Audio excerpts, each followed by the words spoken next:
डालेंगे, अगर हमने इसके अंदर एसिड डाला तो जब एसिड डालेंगे तो क्या हो जाएगा, ये कलरलेस हो जाएगा।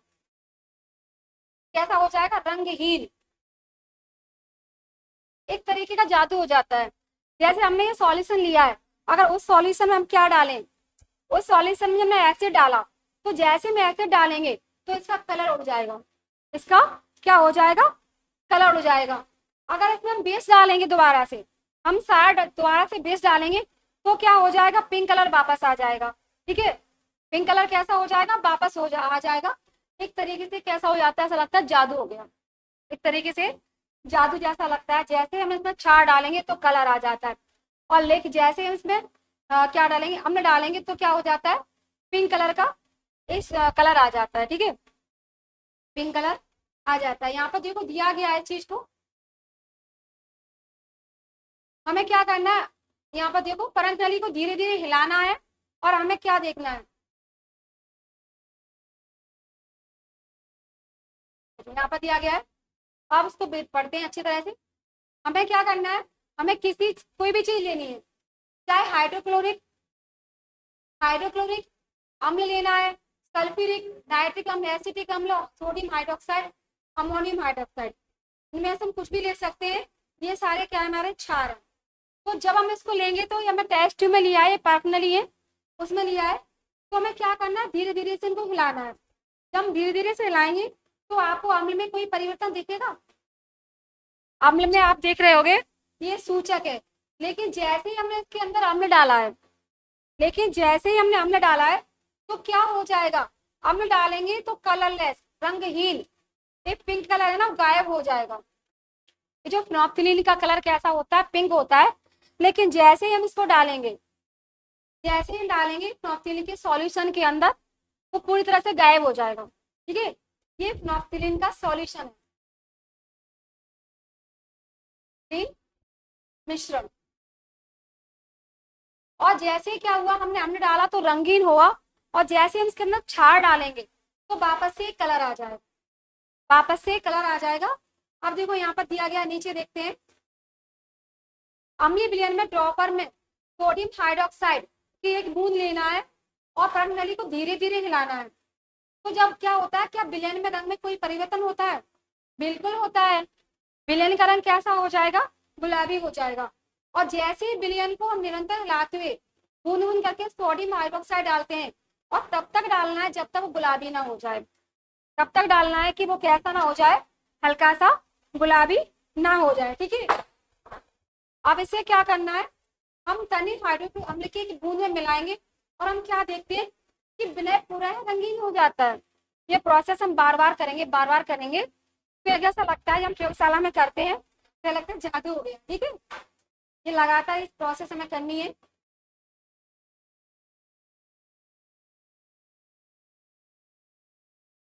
अब देखो यहाँ पर दिया गया है, स्पष्टीकरण दिया गया है कि जब हम विलयन में क्षारकी होता है, जब विलयन हमारा कैसा हो, बेस हो, यानी बेसिक हो, क्षारकी होगा, तो फिनोक्सिलिन गुलाबी रंग देता है। जब क्या होगा, हमारा जो विलयन है, जो सॉल्यूशन है, वो कैसा होगा, बेसिक हो, ठीक है, क्षारकी हो, तो वो फिनोक्सिलिन हमें कैसा रंग देगा, गुलाबी रंग देगा। और ठीक है इसके उल्टा, और जब विलयन अम्लीय होता है तो कैसा होता है, वो कलरलेस हो जाता है। वो कैसा हो जाएगा, कलरलेस हो जाता है। जब किसी अम्लीय विलयन में क्षारकीय विलयन मिलाया जाता है तो दोनों एक दूसरे के प्रभाव को उदासीन कर देते हैं। दोनों को हम बराबर मात्रा में मिलाएंगे तो दोनों का प्रभाव खत्म हो जाएगा, ना तो एसिड अपना काम करेगा और ना तो क्षार भी अपना काम करेगा। तो ये प्रक्रिया क्या कहलाती है, उदासीनीकरण प्रक्रम कहलाता है। ठीक है, ये क्या प्रक्रम कहलाता है, उदासीनीकरण कहला जाता है। और हमेशा क्या होता है, जब भी उदासीनीकरण प्रक्रम होता है, उदासीनीकरण क्रिया होती है, तो उससे क्या होता है, हीट निकलती है। क्या निकलेगी, ऊष्मा निकलती है। क्या निकलेगा, ऊष्मा निकलती है। और उदासीनी के प्रक्रम को बोलते हैं एक्जोथर्मिक, एक्जोथर्मिक रिएक्शन बोलते हैं, थर्मिक रिएक्शन। एक्जोथर्मिक रिएक्शन में क्या होता है, हमेशा क्या मिलता है, जब भी कोई रासायनिक प्रोसेस होती है तो रासायनिक प्रोसेस में हमेशा क्या होगा, ऊष्मा निकलेगी निकलेगी साथ में। ठीक है, और क्या होता है, ऊष्मा निकलने के बाद ये क्या बनाती है, साल्ट।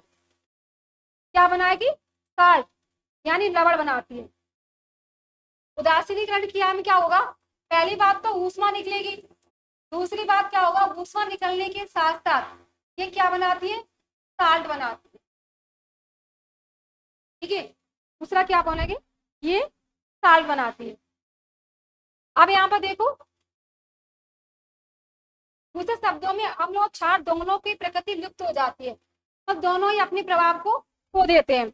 इस प्रकार बना विलयन ना तो अम्लीय होगा और ना ही कैसा होगा, क्षारीय होगा। उदासीनीकरण के तत्काल बाद बर्नली को हम स्पर्श करेंगे। जैसे हमने ये प्रक्रम किया, फिनोक्सिलिन को लिया, उसके अंदर सोडियम हाइड्रोक्साइड डाला, तो हमने क्षार और अम्ल को देखा। तो उस प्रक्रम को जैसे हम खत्म करेंगे, जब हम टेस्ट ट्यूब को हाथ में पकड़ेंगे ना, तो टेस्ट ट्यूब को जब हाथ में पकड़ते हैं तो टेस्ट ट्यूब हमें कैसी दिखेगी, गर्म होगी, क्योंकि इस प्रक्रम में क्या होता है, ऊष्मा निकलती है। ठीक है, और ऊष्मा निकलने के साथ साथ क्या होता है, वहां पर ताप बढ़ जाएगा, और ताप बढ़ने से क्या होगा, वो टेस्ट ट्यूब कैसी हो जाएगी, गर्म हो जाएगी। ठीक है, यहाँ पर देखो दिया गया है, उदासीनीकरण प्रक्रिया में नया पदार्थ बनता है और साथ में क्या बनता है, लवण। क्या बनेगा, साल्ट बनेगा। लवण कैसा होता है, अम्लीय, क्षार की अथवा उदासीन प्रकृति का हो सकता है। यानी जो अम्ल हमें मिल रहा है, जो लवण हमें मिल रहा है, तो हम ये नहीं बता सकते कि जो साल्ट हमें मिला है वो कैसी प्रकृति का है, उसकी प्रकृति एसिडिक है या बेसिक है।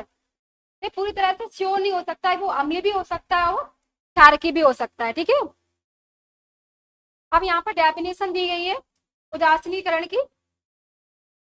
किसी अम्ल और किसी क्षारक के बीच यदि कोई भी अम्ल होगा, कोई भी क्षारक होगा, तो उनके साथ जो अभिक्रिया होगी, तो वो अभिक्रिया क्या कहलाती है, उदासीनीकरण कहलाती है।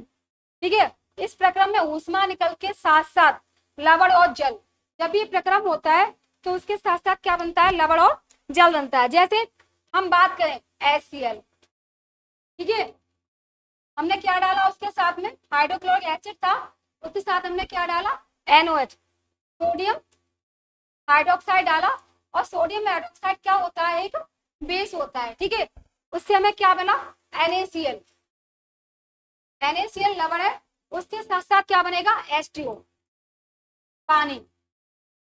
देखो HCl क्या है, एक बेस है, तो वहां के हमने HCl के साथ क्या डाला, NOH डाला, यहाँ पर क्या बना, NaCl बना। NaCl क्या है, एक लवण है। NaCl क्या है, एक लवण है। ठीक है, आगे बढ़ते हैं। यहाँ पर एक कॉन्सेप्ट दिया गया है, अम्ल वर्षा शब्द से आप जानते हो, एसिड, एसिड यहाँ से भी प्रश्न आया था एनसीईआरटी से, जो हमारा सीटेट का एग्जाम था वहां से सीधा प्रश्न आया था। वहां पर ये पूछा गया था कि एसिड रेन जब होती है उसके लिए कौन कौन सी गैसें रिस्पॉन्सिबल रहती है। अम्ल वर्षा को क्या बोलते हैं, अम्ल वर्षा जब भी होती है तो बिल्डिंग, कोई भी इमारतें सब क्षतिग्रस्त करती है, क्योंकि जो कारखाने वगैरह होते हैं उनसे बहुत ज्यादा मात्रा में सल्फर निकलता है। तो अम्ल वर्षा के लिए सबसे ज्यादा हानिकारक गैस रहती है वो सल्फर रहती है, क्योंकि सल्फर ऑक्सीजन के साथ मिलकर क्या बनाती है, सल्फर डाइऑक्साइड बना लेती है, और वो वर्षा की जब बारिश होती है तो वर्षा के रूप में जमीन में गिरती है, वो पानी बहुत ही वैसा होता है, तेजाब जैसा बन जाता है। ठीक है, यहाँ पर क्या, वर्षा जल में क्या होता है, अम्लीय इसलिए हो जाता है क्योंकि carbon dioxide, CO2, sulphur dioxide और नाइट्रोजन डाइऑक्साइड जैसी गैसें वायु में प्रदूषकों के रूप में पाई जाती है, और वर्षा जल में घुलकर क्या बनाती है, कार्बनिक अम्ल, ठीक है, सल्फ्यूरिक अम्ल और नाइट्रिक अम्ल बना देती है। और ये अम्ल वर्षा भवनों, ऐतिहासिक इमारतों और पौधों जंतुओं पे हानि पहुंचाती है, क्योंकि इससे क्या है, स्किन डैमेज होने लगती है। अगर ये एसिड रहने वाला पानी अगर गिरेगा, बॉडी पर पड़ेगा, तो सोचो इमारतों पे कितना प्रभाव पड़ता है। जो बड़ी बड़ी इमारतें होती हैं क्षतिग्रस्त हो जाती हैं। जैसे यहाँ पर देखा जाए ताजमहल, ताजमहल की जो सुंदरता है वो एसिड रेन के कारण ही क्या होती है, उसकी प्रभाव पड़ रहा है, उसकी जो पत्थर हो रहा है वो डैमेज हो रहा है।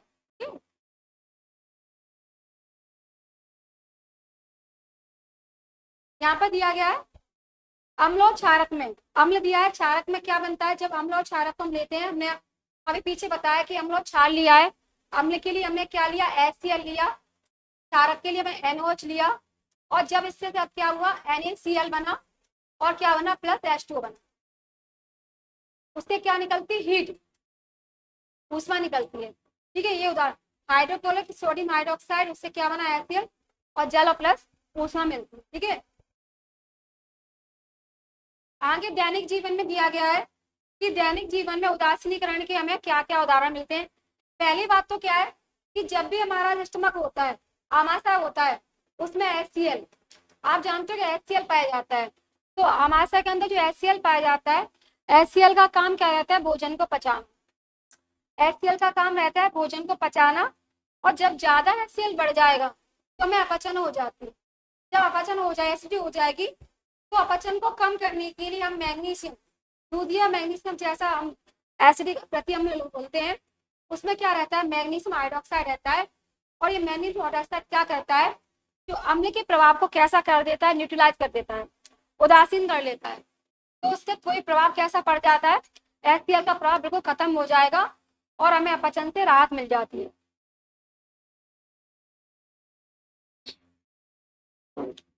हमें अपचन से क्या मिल जाएगा, राहत मिल जाती है। ठीक है, यहाँ पर चींटी के डंक के बारे में दिया गया है कि चींटी का डंक, जब चींटी हमें काटती है तो उसका जो प्रभाव हम, उसकी क्या रहता है, उसकी त्वचा में, चींटी क्या करती है, जब मैं काटती है तो त्वचा में क्या डालती है, अम्लीय डाल देती है। क्या डालती है, फार्मिक अम्ल डाल देती है। फार्मिक अम्ल डालती है, चींटी के अंदर फार्मिक अम्ल पाया जाता है, और जैसे चींटी काटेगी तो उस अपने डंक से क्या कर देगी, बॉडी के अंदर फार्मिक अम्ल रिलीज कर देगी। ठीक है, और जब हम क्या करें, उसके हमें क्या होता है, हल्की सी खुजली होने लगेगी।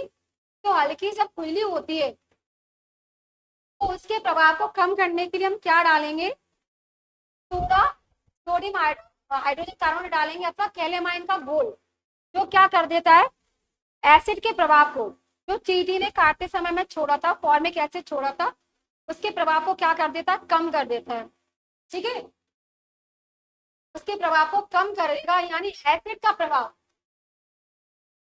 फार्मिक अम्ल के प्रभाव कैसा हो जाएगा, अम्ल का प्रभाव उदासीन हो जाता है। ठीक है, जब चींटी हमें काटती है तो फार्मिक अम्ल रिलीज करती है। दूसरा यहाँ पर दिया गया है कि मृदा उपचार, ज्यादा मात्रा में क्या रहता है, हम मिट्टी में कोई चीज दे देते, कोई ना चीज बढ़ जाती है, उससे से अम्ल ज्यादा हो गया तो अम्ल के प्रभाव कम किया जाता है, ताकि मिट्टी हमारी अच्छी से बनी रहे और आगे जो भी हमें क्रॉप मिल रही है वो क्रॉप हमें अच्छी से मिले, ग्रोथ हो। तो रासायनिक प्रभाव को अत्यधिक उपयोग मृदा को कैसा बनाता है, अम्लीय बना देता है। जब ज्यादा मात्रा में हम अपनी मृदा के अंदर, मिट्टी के अंदर, सॉइल के अंदर फर्टिलाइजर डालेंगे, उर्वरक डालेंगे, तो ज्यादा उर्वरक से क्या हो जाता है, मृदा हमारी कैसी हो जाती है, अम्लीय। और जब ज्यादा अम्लीय हो जाएगी अथवा क्षारकीय भी हो जाएगी तो पौधों की वृद्धि अच्छे से नहीं हो पाती है। जब पौधों की वृद्धि अच्छे से नहीं हो पाती है तो हम क्या करते हैं, कैल्शियम हाइड्रोक्साइड, CaO, बुझा चूना,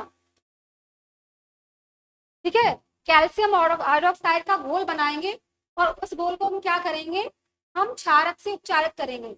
और जब हम उसमें डालेंगे ना तो क्या होगा कि जो अम्ल था ना वो क्या करेंगे, उसके प्रभाव को क्या करेंगे, उदासीन कर देंगे, अम्ल के प्रभाव को उदासीन कर देंगे।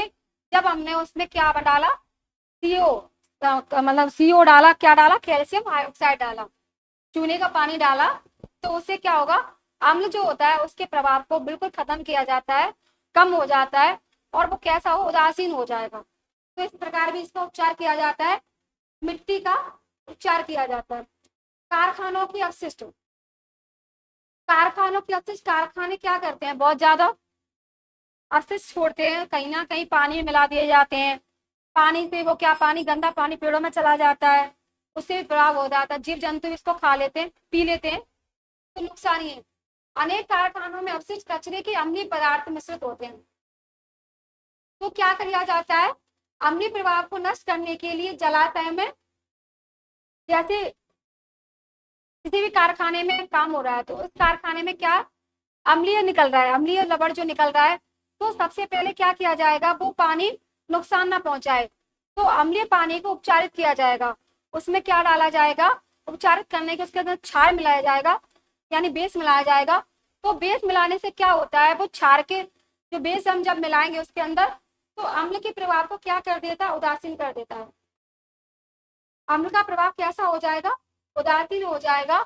इस प्रकार हम क्या कर सकते हैं, कारखानों में भी इसको उपचारित करने का भी काम किया जा सकता है। किसको, जो कारखानों के द्वारा निकलने वाला अपशिष्ट है जिसमें अम्ल की मात्रा ज्यादा होती है।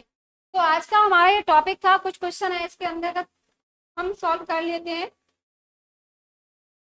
ज्यादा नहीं है। देखते हैं कौन कौन है इसके क्वेश्चन।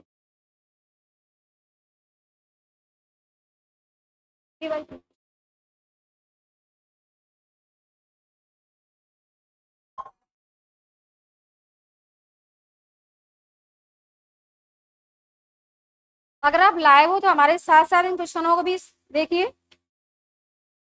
अच्छे क्वेश्चन है आपके, मैंने एनसीईआरटी से निकाले हैं आपके।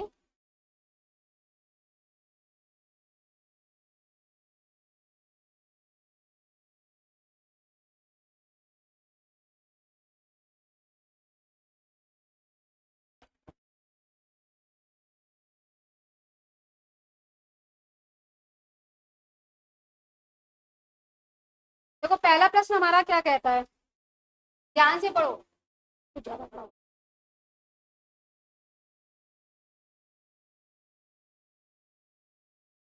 लाल चींटी, देखो लाल चींटियों में हम अम्ल की पहचान कैसे करेंगे, लाल चींटियों में हम अम्ल की पहचान कैसे करेंगे। मैंने आपको बताया था, अभी पीछे पढ़ा था हमने कि अम्लीय वो चींटी जो होती है उनके अंदर कौन सा अम्ल पाया जाता है, फॉर्मिक अम्ल। वो क्या करती है, अपने डंक से जब काटती है तो फॉर्मिक अम्ल रिलीज करती है। उस अम्ल के कारण क्या होता है, हल्की सी खुजली का एहसास होता है और जरा सी स्वेलिंग आ जाती है। तो उसके अंदर क्या पाया जाता है, यहाँ पर देखते हैं मैलिक अम्ल। मैलिक अम्ल की अगर बात करें तो ये कहाँ पर पाया जाता है, फ्रूट्स में पाया जाता है। जो फल हमारे खट्टे होते हैं, किसमें पाया जाता है, फलों में पाया जाता है। और किन फलों में, खट्टे फलों में, ठीक है। ऑक्जेलिक अम्ल अभी पीछे हमने टेबल पढ़ी थी, उसमें दिया था, किस में दिया था, पालक में पाया जाता है और वेजिटेबल में, इसमें सब्जियों में। टैनिक अम्ल ये बहुत कमजोर अम्ल होता है, कैसा होता है, कमजोर अम्ल होता है। तो आंसर कौन सा जाता है, फॉर्मिक अम्ल। अभी हमने पीछे ही पढ़ा था, हमारी टेबल में दिया था ये कि चींटियों में हम कैसे पहचान करेंगे कि लाल चींटियों में कौन सा अम्ल है। तो अम्ल की पहचान हमें कैसे होती है, फॉर्मिक अम्ल, ठीक है, फॉर्मिक अम्ल के अंतर्गत पाया जाता है। नेक्स्ट क्वेश्चन देखो, अपच के इलाज के लिए हम क्या करते हैं, अपच जब हो जाती है तो हम उसके इलाज के लिए क्या करते हैं। सबसे पहली बात कि जो हमारा स्टमच होता है, आमाशय, उसके अंदर क्या पाया जाता है, HCl। और HCl काम क्या करता है, पाचन में मदद करता है, पाचन में क्या करता है, मदद करेगा, हेल्प करेगा।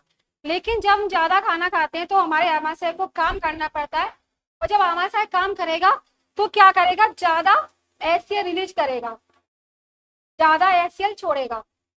तो जब ज्यादा HCl हो जाएगा तो उससे क्या हो जाएगी, अपच हो जाएगी।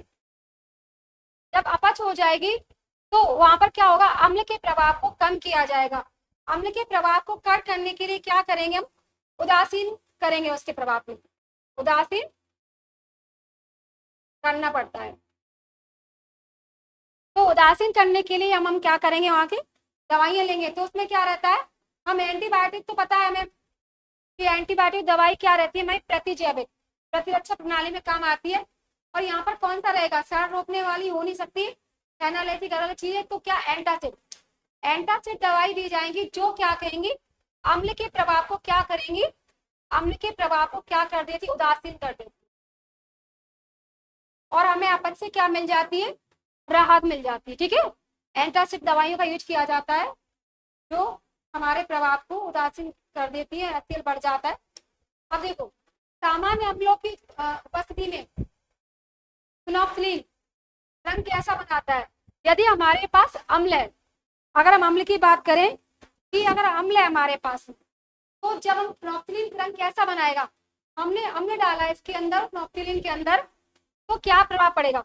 मैंने आपको बताया कि जो प्रोपिलीन कैसा होता है, ये गुलाबी जब होगा, लेकिन जैसे ही हम इसमें अम्ल डालेंगे, देखिए जैसे इसके अंदर हम अम्ल डालेंगे तो क्या होगा, अम्ल डालने से क्या होगा, उसका जो रंग कैसा हो जाएगा, रंगहीन। उसका जो गुलाबी रंग कैसा हो जाएगा, उड़ जाएगा। ठीक है, तो क्या हो जाएगा, जब भी हम क्या करेंगे, अम्लों की उपस्थिति में प्रोपिलीन क्या करता है, तो वो कैसा रहेगा, बेरंग। यहाँ पर इसका कोई रंग नहीं हो जाएगा, कलरलेस हो जाएगा, रंगहीन। ठीक है, पीछे हमने पढ़ा था इस चीज को, रंगहीन हो जाता है। अगले पे चलते हैं। चींटी का डंक क्या पैदा करता है, चींटी के डंक में क्या रहता है, देखो सिरका दिया है, वो खट्टे फलों में रहता है, ये हो नहीं सकता है सिरका। यहाँ पर क्या रहता है, मेथेनॉइक अम्ल। जो मेथेनॉइक अम्ल है वो क्या रहता है, चींटी के डंक से पैदा करता है। इसी को हम फॉर्मिक अम्ल भी बोलते हैं, इसी को हम फॉर्मिक अम्ल भी बोलते हैं। दोनों तरीके से पूछा जाता है कि फॉर्मिक अम्ल, मेथेनॉइक अम्ल। ऑक्जेलिक अम्ल जो मैंने अभी आपको बताया कि पालक में, ठीक है, में पाया जाता है। तो आंसर कौन सा जाता है हमारा, मेथेनॉइक अम्ल। ठीक है, चींटी के डंक में, इसी को हम फॉर्मिक अम्ल भी बोलते हैं। नेक्स्ट पे चलते हैं। लाल लिटमस पेपर क्षारीय स्थिति में किस रंग को बताता है, लाल लिटमस पेपर है ना, वो कैसा बताएगा। मैंने अभी आपको बताया था, ट्रिक बताई थी। यहाँ पर हमने क्या सीखा, अनिल सीखा था। यानी यदि हमारे पास क्या होगा, नीला कैसा हो जाएगा, लाल हो जाएगा, तो क्या बताएगा, ये कैसा है, अम्ल है। नीला कैसा हो जाएगा, लाल। इसका ठीक उल्टा क्या होगा, यदि लाल वाला लिटमस पेपर कैसा हो जाए, नीला, तो क्या बताता है, ये क्षार बताता है।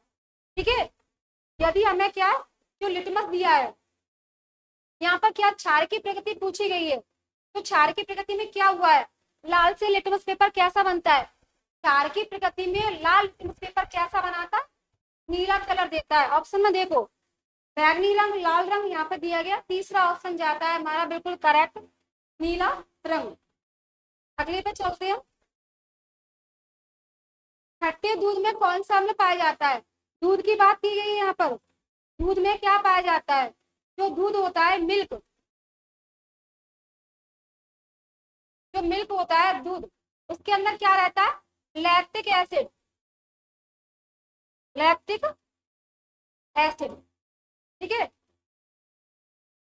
लैक्टिक अम्ल। और जो लैक्टिक अम्ल किसके कारण बनता है, लैक्टोबैसिलस बैक्टीरिया के कारण, लैक्टोबैसिलस बैक्टीरिया के कारण बनता है। ठीक है, यहाँ पर देखो, एस्कॉर्बिक एसिड, इथेनॉइक एसिड, टार्टैरियम, जो इमली और आम वगैरह में पाया जाता है। लास्ट ऑप्शन है हमारा लैक्टिक एसिड, जो जब दूध हमारा खट्टा हो जाएगा, दूध जब हमारा खट्टा हो जाएगा, दूध से क्या बन जाएगा, दही बन जाएगा। तो दूध के से दही बनेगा, तो उसके अंदर क्या रहता है, लैक्टिक एसिड। लैक्टिक एसिड को बनाने वाला जो बैक्टीरिया है, उसका नाम है लैक्टोबैसिलस। ठीक है, लैक्टोबैसिलस। यहाँ पर देखो कि जो गैस कौन सी रिस्पॉन्सिबल रहती है, गैस कौन सी रिस्पॉन्सिबल रहती है, जो एसिड रेन बताती है, nitrogen, oxygen, ozone, sulphur dioxide, nitric oxide. यहाँ पर देखो, सल्फर डाइऑक्साइड, नाइट्रोजन इसलिए नहीं रहती, तो नाइट्रोजन जब मिलेगी तो नाइट्रिक एसिड बनाएगी, तब वो नुकसान देगी। तो यहाँ पर कौन सा है, सल्फर डाइऑक्साइड और नाइट्रिक ऑक्साइड, ये दोनों गैसें जिम्मेदार रहती हैं जब क्या होता है, अम्ल वर्षा होती है तब, अम्ल वर्षा, एसिड रेन। ठीक है, जब एसिड रेन होगी तो उसके अंदर क्या रहेगा, सल्फर ऑक्साइड। ठीक है, सल्फर ऑक्साइड, और दूसरा कौन सा रहेगा, नाइट्रिक ऑक्साइड, नाइट्रिक ऑक्साइड, जो क्या करती है, वायुमंडल में जब बहुत ज्यादा प्रदूषण हो जाता है, तो जब बारिश होती है तो वो प्रदूषण क्या रहता है, बारिश के साथ मिलकर वो जब भी जमीन पे गिरेंगे तो वो क्या करेंगे, एसिड रेन के रूप में गिरते हैं। तो यहाँ पर देखो, डी और ई दिया गया है, डी और ई लास्ट ऑप्शन में दिया गया है, डी और ये इसका आंसर है। ठीक है, अगले पे चलते हैं। वो सेम क्वेश्चन था, हिंदी में दिया गया है, इंग्लिश में दिया गया, यहाँ पर आंसर इसका यही वाला है। ठीक है, डी और डी।